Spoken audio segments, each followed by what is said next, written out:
नमस्कारम, करें स्वीकार संजय पाल शुरान का। आप यहाँ देख पा रहे होंगे परीक्षा में कहाँ हुई चूक। अपनी गलतियों को पहचानना ज़रूरी है। आपने रीट मुख्य परीक्षा दी हो फरवरी के अंतिम सप्ताह में, दिसंबर में आपने सेकंड ग्रेड दी हो, या अक्टूबर में स्कूल व्याख्याता की परीक्षा दी हो, या कोई भी परीक्षा आपने दी है। कहते हैं ना, गलतियों से सीखने के लिए गलतियों को स्वीकार करना ज़रूरी है, और गलतियों को स्वीकार करने के लिए गलतियां पता होनी चाहिए। और गलतियां पता तब होती हैं जब हम बहुत ठंडे दिमाग से इस चीज़ को लिखते हैं कि हमसे गलती कहाँ हुई। शुरुआत करते हैं।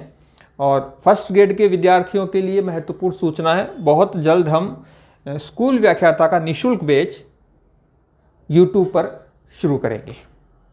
150 मिनट की थी परीक्षा। यहाँ बात हो रही है प्रमुख रूप से रीट मुख्य परीक्षा की। कहाँ चूक हुई? हो सकता है किसी विद्यार्थी ने किसी पॉइंट पे, किसी पड़ाव पे गलती की हो, किसी दूसरे ने दूसरे तरीके से गलती की हो। आप में से कुछ विद्यार्थी शुरुआत में इस मानसिकता के साथ हो सकते हैं कि गुरुजी बेभयानक 150 मिनट थे, वापस याद मत दिलाओ। क्यों? क्योंकि उस 150 मिनट में आप बेहतर परफॉर्म नहीं कर पाए और आपको लगता है कि सफल होना मुश्किल है, इसलिए आप उन 150 मिनट को भूल जाना चाहते हो। लेकिन गौर करने वाली बात है, ये 150 मिनट आपका आने वाला भविष्य भी बदल सकती हैं यदि आप इन 2.5 घंटों में जो आपने गलतियां की, जिसकी वजह से आपको अंकों का नुकसान हुआ, उन्हें लिखते हैं और उसमें सुधार के लिए प्रयास करते हैं। कहां कहां गलती हो सकती है, हम कुछ संभावित गलतियों की ओर ध्यान दिला रहे हैं। इसके अलावा भी बहुत सारी गलतियां आप में से कुछ विद्यार्थियों ने की होंगी। आप कॉपी पेन ले लीजिए। मैंने भी कोशिश की है होमवर्क करके नोट्स बनाकर आपको समझाने की, जिससे इस वीडियो में बताई गई वो बातें जो आपके लिए उपयोगी हैं, आपके मस्तिष्क में लंबे समय तक स्मृति के रूप में रहें। पढ़ने में आपने गलती कर दी। हो सकता है जब आप क्वेश्चन को पढ़ रहे थे जिसमें ये लिखा था कि कौन सा कथन सही है, कौन सा कथन गलत है, नहीं है, कुछ चीजें, हालांकि कुछ सवालों में आजकल अंडरलाइन भी करने लग गए। वो भाषा शैली बहुत महत्वपूर्ण है। कुछ विद्यार्थियों का इक्के दुक्के मैसेज आते हैं कि सर आप जो हिंदी बोलते हैं वो बहुत कठिन होती है। टेलीग्राम पर भी 1-2 विद्यार्थियों के मैसेज आए, वहाँ पर वॉइस मैसेज के माध्यम से मैं विद्यार्थियों के सवालों का जवाब देता हूँ कि सर आप बड़ी क्लिष्ट हिंदी बोलते हो। समझने वाली बात यह है कि हिंदी एक मानक स्तर की बोली जाए। भाषा सीखने के 4 तरीके हैं। तो आप जैसा बोलते हैं, कैसा बोलते हैं, जैसा आप सुनते हैं और जैसा आप पढ़ते हैं, तो क्लिष्ट नहीं है ये। हम कोशिश कर रहे हैं कि एक मानक शब्दावली आप तक पहुंचे, और यदि आप मानक शब्दावली को बार बार सुनेंगे तो परीक्षा में वो सवाल आपको कठिन नहीं लगेंगे। अब परीक्षा में आपको भाषा शैली कठिन लगी, गौर करने वाली बात है, आपको भाषा शैली कठिन लगी। क्यों लगी? क्योंकि जो आप पढ़ते हैं, जो आप सुनते हैं, वही बोलते हैं और वही लिखते हैं और वही आपको समझ में आता है। इसलिए समझने वाली बात है कि प्रश्न पत्र की भाषा आपको कठिन तब लगेगी जब आप उस प्रकार के प्रश्न पत्रों का पढ़ने का अभ्यास नहीं करते हैं। यदि कोई सवाल बड़ा है, बड़े का मतलब है उसमें 2-3 कथन हैं, कौन सा कथन सही है, इसमें से 1 number, 2 number, 1 number, 3 number, 2-3 number, या 1, 2, 3, तो ये सवाल बड़ा हो जाता है। जब आप किसी बड़े क्वेश्चन को पढ़ते हैं तो स्वाभाविक रूप से आपकी एकाग्रता उस सवाल को पढ़ने के दौरान कम हो जाती है, तुलनात्मक रूप से कम हो जाती है। इसका मतलब है आपको बड़े सवाल को बड़ी एकाग्रता से पढ़ना चाहिए, उसे 2 हिस्सों में बांटकर पढ़ना चाहिए। प्रश्न पत्र पर लिखने के लिए कोई मनाही नहीं है। उस सवाल से आप क्या समझे, इसको आप लिख सकते हैं उसी पेपर में, जिससे कि उस सवाल का जवाब खोजने में आपको आसानी हो। कई बार होता है कि क्वेश्चन को आपने समझा ही नहीं, क्वेश्चन कुछ पूछ रहा था, आप कुछ समझ बैठे। इसके पीछे रीजन ये है कि क्वेश्चन में एक लाइन होती है, सामान्यतः 1.5-2 लाइनें होती हैं, 3 लाइनें होती हैं या 4 लाइनें होती हैं।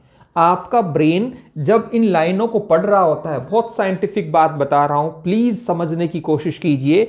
जब आप इन लाइनों को पढ़ रहे होते हैं, उसी दौरान इससे संबंधित जो ज्ञान आपके मन मस्तिष्क में पहले से है, वो इसके साथ में साइमल्टेनियसली समानांतर चलने लगता है। और वो ये दिक्कत करता है कि आपको जो मूल सवाल है उसको समझने में दुविधा पैदा कर देता है, क्योंकि इसी के साथ साथ आपके दिमाग में जो है वो भी, आपका जो दिमाग है उसमें वो भी चलता है और ये सवाल भी चलता है। बहुत महत्वपूर्ण बात है। इसका मतलब है क्वेश्चन को आप जो समझने की प्रक्रिया में बहुत एकाग्रता से समझिए। और क्वेश्चन के जो कीवर्ड हैं, कीवर्ड का मतलब है जो सवाल आपसे पूछा गया है इसमें यहां पर कोई कीवर्ड आया है। फॉर एग्जाम्पल, अभी रीट परीक्षा में एक सवाल पूछा गया कि 1906 में भारतीय राष्ट्रीय कांग्रेस का अध्यक्ष कौन था।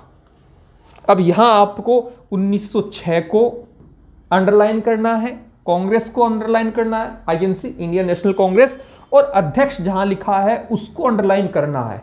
और अंडरलाइन करने के बाद आपको जब आप विकल्प पढ़ते हैं, एक बात मैंने और देखी है विद्यार्थियों की, कि वो क्वेश्चन समझने में इसलिए भी उनको दुविधा होती है कि वो जंपिंग, मैं अपनी बेटी के साथ कहता हूं कुदम कुदाई, अर्थात खेलते हैं, कुदम कुदाई करते हैं, इधर से उधर से उधर से उधर।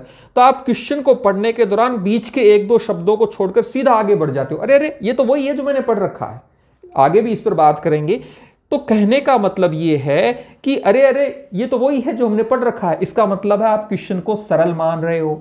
जब आप जिस चीज को सरल मान लेते हो, तब तुलनात्मक रूप से आपकी एकाग्रता और आपका जो कहते हैं ना डेडिकेशन उस चीज को लेकर कम हो जाता है। छोटा सा एग्जांपल है, आप खेत में घूम रहे हो, और आप घूम रहे हो मतलब चल रहे हो, और आप हाईवे पे चल रहे हो। दोनों में दिन रात का अंतर है। खेत में घूमते हो साहब, मैं यहाँ आठी का राजा, धरती पुत्र में यहाँ, माँ को खेत में किसान था ना, कोई फर्क कौन पड़े कि बट कोई मोटरसाइकिल आसी था खेत में, गाड़ी आसी, ट्रक आसी की को नहीं। लेकिन ते हाईवे पर चालो ना चालो कि हाँ पगडंडी हूँ, बाएं तरफ चलो, बाएं तरफ भी पगडंडी बनी है तो उस पर चलो, पगडंडी में भी देखो पीछे से कोई नहीं आ जाए, पगडंडी नहीं बनी है तो कोई बस, कोई ट्रक, कोई गाड़ी आपके आसपास से गुजरे तो आप घबराते हो कि हाँ यार साइड से चलना है, ढंग से चलना है। क्यों? यही बात है। क्यों? क्योंकि वहां आपको वो चलना थोड़ा सा कठिन लगता है। जिस सवाल को आप सरल मान लेते हो वहां पर आप अति आत्मविश्वासी हो जाते हो और आपको लगता है अरे अरे ये तो वही है, ये तो मेरे को आता है। और जिस सवाल को आप कठिन मान लेते हो उस सवाल को आप समझना छोड़ देते हो, हथियार डाल देते हो। अल्ले वो तो बहुत कठिन पूछ लियो, वो तो अपन आवई को नहीं, केठा अधीनस्थ बोर्ड कहीं कहीं पूछने लग अल्लर मैं तो पढ़ो भी आयो ही को नहीं, अब मारो कहीं हो सिर, अब तो अगली परीक्षा देनी पड़ था को नहीं थे, कहीं कहीं भी परीक्षा में बैठे बैठे सोचने लग जाओ। जबकि जो सवाल कठिन है उस सवाल को थोड़ा सा प्रयास करके, थोड़ा सा अभ्यास करके, थोड़ी सी मेहनत करके इसको समझने की कोशिश कीजिए। क्या पता इस कठिन सवाल से कोई टांग पूछ, कोई क्लू इस सवाल को समझने का मिल जाए, जिससे कि आप उत्तर तक पहुंच पाए। होता यह है कि सवाल को पढ़िए, एक एक शब्दों को रेस्पेक्ट दीजिए। ये मान के चलिए, आप कमेंट के माध्यम से भी मुझे बताइएगा, जब आप शब्दों को रेस्पेक्ट नहीं देते हैं, जैसे आप मान लीजिए किसी को रेस्पेक्ट नहीं देते हैं तो क्या करते हैं? रेस्पेक्ट नहीं देने का मतलब है तो इसको इग्नोर करना, वो है या नहीं है आपके लिए कोई मायने नहीं रखता। इसका मतलब है आप यदि एक एक शब्द को रेस्पेक्ट नहीं देते हैं तो इसका मतलब है कुछ शब्दों को आप इग्नोर कर देते हैं। यहां रेस्पेक्ट करने का मतलब यहां नहीं है कि हाथ जोड़कर थे भी शब्द के सामने खड़ा हो जाओ, हे शब्द क्या कहना चाह रहे हो, ये बात नहीं है। कहने का मतलब है शब्द को रेस्पेक्ट देने का मतलब है उससे अटेंशन दीजिए, उससे समझिए। ठीक इसी प्रकार से 4 ऑप्शन आपके सामने हैं। बहुत सारे ऐसे भी विद्यार्थी कमेंट करके बताएं कि आपको सवाल को समझ के सीधा आप ऑप्शन पर जंप कर गए, चारों ऑप्शन को नहीं पढ़ा। सवाल को समझने में थोड़ी सी चूक हुई और आपने इस विकल्प को देखा कि अरे हाँ हाँ वही उत्तर है, लाओ टिक मारो। एक और गलती विद्यार्थी करते हैं, पेपर में कहीं नहीं है कि आप सही का निशान नहीं लगा सकते, ए बै और सैद नहीं लिख सकते। जो आपको लगता है उत्तर है उस पर बड़ा सा सही का निशान लगाना चाहिए आपको, और उसके बाद में सामने लिखो कि ए और ऐसे गोला लगा दो। ये क्यों कह रहा हूं? जिससे कि आपको ओमार शीट भरने में गलती नहीं हो। कमेंट बॉक्स में जब मैं आपके कमेंट को पढ़ रहा हूँगा, हो सकता है आप में से कोई विद्यार्थी ऐसा भी हो कि सर थे ये बात माने परीक्षाओं 10 दिन पहला 20 दिन पहला बता देता तो मारो ओ गलत को नहीं हो तो ओ को नहीं हो। तो भैया बेटी हाल बाप के घर है, परीक्षा ओजू आसी, रीट की भी आसी, सेकंड ग्रेड की भी आसी, फर्स्ट ग्रेड की भी आसी। अब इससे सीखिए, बीती ताही बिसार दे आगे की सुध ले। आगे की सुध लेने के दौरान बीती बिसारने का मतलब है कि वहां से कुछ सीखिए, समझिए, गलतियों को पहचानिए।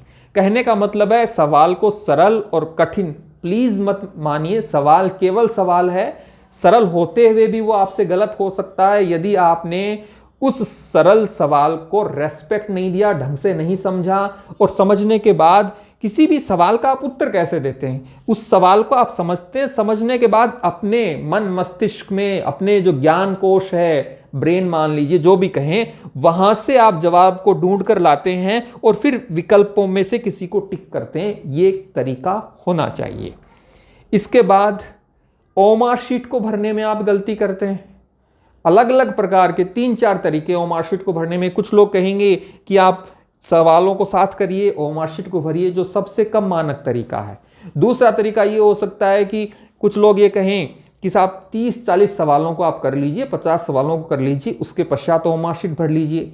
ये भी एक मानक तरीका है। कुछ ये कहेंगे कि ओमार शीट को सबसे लास्ट में भरिए। यहां पर 2 प्रकार के विद्यार्थी, वो विद्यार्थी जिनको लगता है कि उनका पेपर जो है वो छूट सकता है, उनके लिए बहुत घातक हो जाती है ये टेक्निक की ओमार शीट सबसे लास्ट में भरेंगे।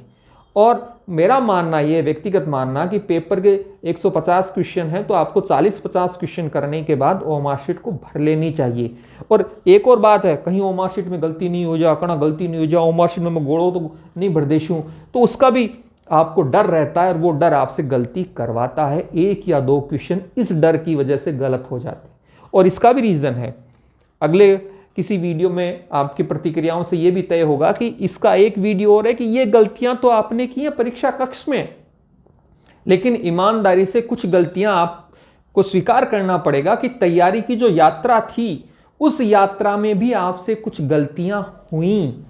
उन गलतियों को पहचानना, उन्हें अपनी कॉपी में लिखना और उनको सुधार करना भी जरूरी है। उसमें हम बात करेंगे इस ओमार शीट के बारे में।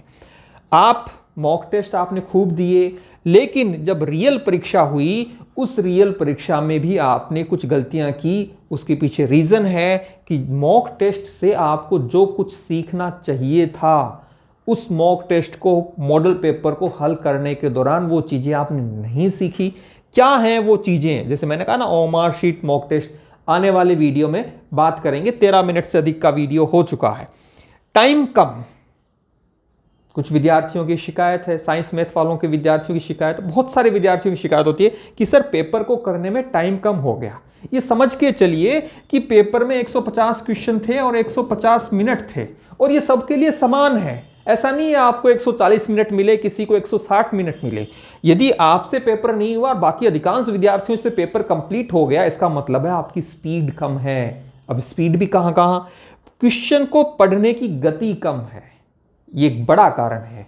इसका मतलब है प्रति मिनट शब्द को पढ़ने की आपकी जो गति है वो तुलनात्मक रूप से बाकी विद्यार्थियों से कम है।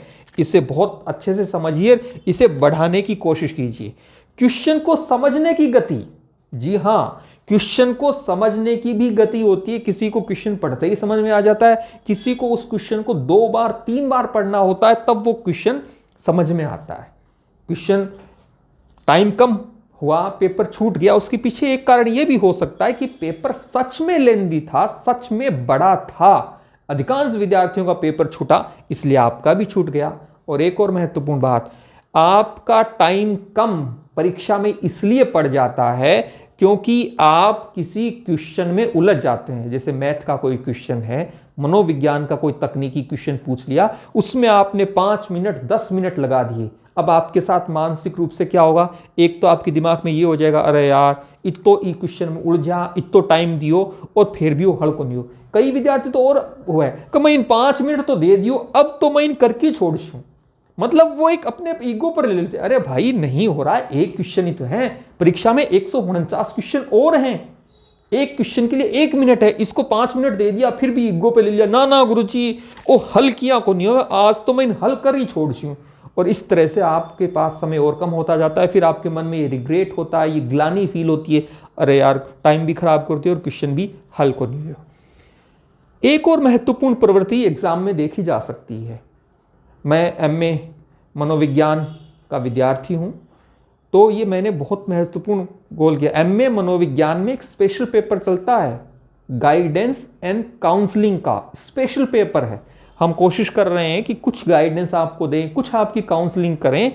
परीक्षा के दौरान ऐसा भी समय आता है जब आप मानसिक रूप से थकने लगते हैं, क्योंकि एग्जाम की टिक टिक टिक घड़ी चल रही है, सामने क्वेश्चन आ रहे हैं, कभी कोई क्वेश्चन सरल, कभी गलत, कभी क्वेश्चन में उलझना, कुछ होना। जब आपको ये लगे कि मेरी मानसिक रूप से मैं थक रहा हूं, प्लीज 15 सेकेंड का ब्रेक लीजिए, थोड़ा सा पानी पीजिए, क्योंकि ये मानसिक थकान जो है ये किसी सरल सवाल को भी गलत करवा सकती है। कुछ गलतियां जहां विद्यार्थी चूक करते हैं वो मैंने आपको बताने की कोशिश की, अन्य चूक भी हो सकता है किसी विद्यार्थी ने की हो। अब आपको करना क्या है, बहुत महत्वपूर्ण बात इस वीडियो का, अब आपको करना क्या है, गलतियों को सुधारने व गलतियों से सीखने के लिए गलतियों को स्वीकारें कि हां हमसे ये गलती हुई।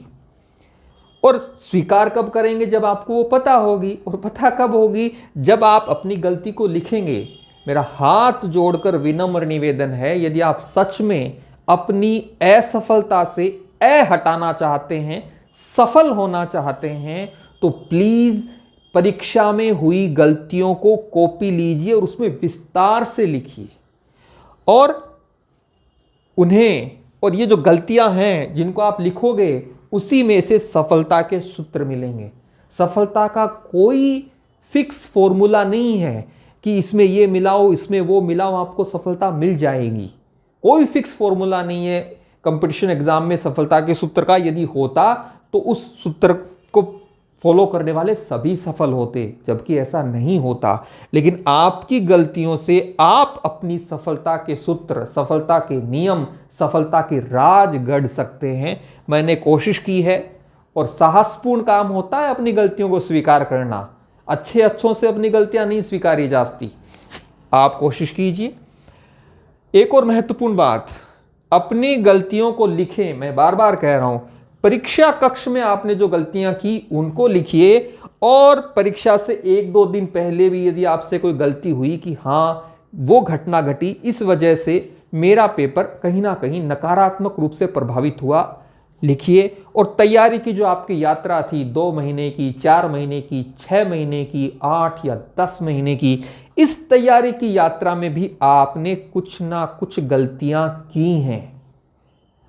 यदि आपके सकारात्मक प्रतिक्रिया रही, इस वीडियो पर आपके कमेंट आए, तो जो तैयारी की यात्रा है उसके अलग अलग पड़ाव हैं, उस पड़ाव में आपको बहुत कुछ सजगता से निर्णय लेने होते हैं। वहां यदि आप गलती करते हैं तो अंत में आपको परिणाम नकारात्मक मिलने की प्रबल संभावना होती है। इसी प्रकार से इसको कॉन्सेप्ट मैप कहते हैं, मानचित्र निरूपण। हम एरो के माध्यम से आपको समझाने की कोशिश करेंगे, और यह गलती नहीं करनी, ये भी स्वीकार करें।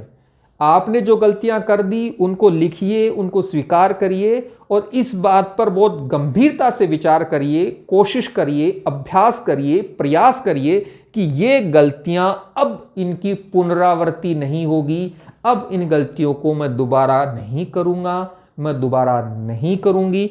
संभव हो तो गलतियों को आप कमेंट में भी बता सकते हैं, क्योंकि अपनी कमी किसी को बताना आसान काम नहीं होता। ये क्यों जरूरी है कि हो सकता है हम आपकी गलतियों से उसका समाधान आपको बताने में सहयोग कर पाएं।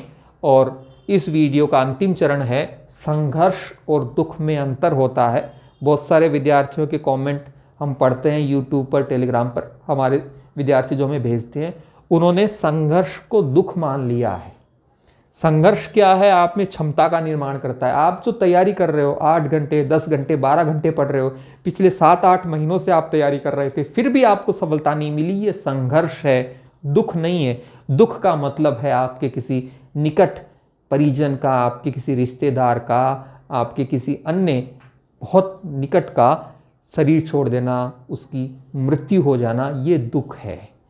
संघर्ष दुख नहीं है। संघर्ष की जब पूर्णता होती है, जब संघर्ष परिपक्व हो जाता है, तो वहाँ आपको सफलता मिलती है, खुशी मिलती है, आगे बढ़ने के लिए ज़रूरी है। यश गुरु ऐप पर हमने कुछ छोटे छोटे नवाचार किए हैं।